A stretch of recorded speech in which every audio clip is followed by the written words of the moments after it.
Next, we'll talk about shimmy. So this is when you feel the steering wheel shimmy or rapidly rock back and forth after you hit a bump, something like that in the road. And this can actually be a very violent shake, which can make it difficult to control the coach. So it's different from a vibration in that it's not just the whole column structure vibrating, it's the wheel is actually rocking back and forth to the left and the right. Picture like a shopping cart.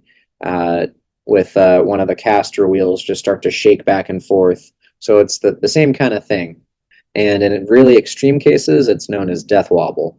So those of you with Jeeps or straight axle pickups may be familiar with this as well. So very much the same concept.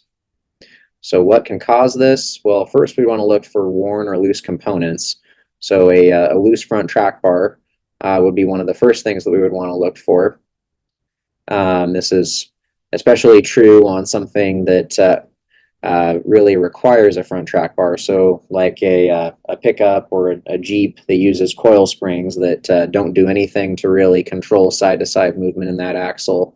Definitely a front track bar can cause that. Can also happen on a straight axle coach with leaf springs, although it's a little more rare. We would also want to look at, is there any play in the tie rod ends, ball joints, all those components.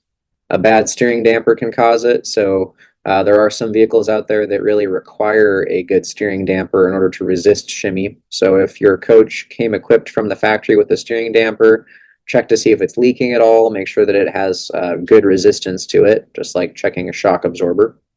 And it could be an alignment issue. So sometimes if your caster is not set correctly, it can cause a shimmy. Additionally, bad tires can sometimes cause a shimmy.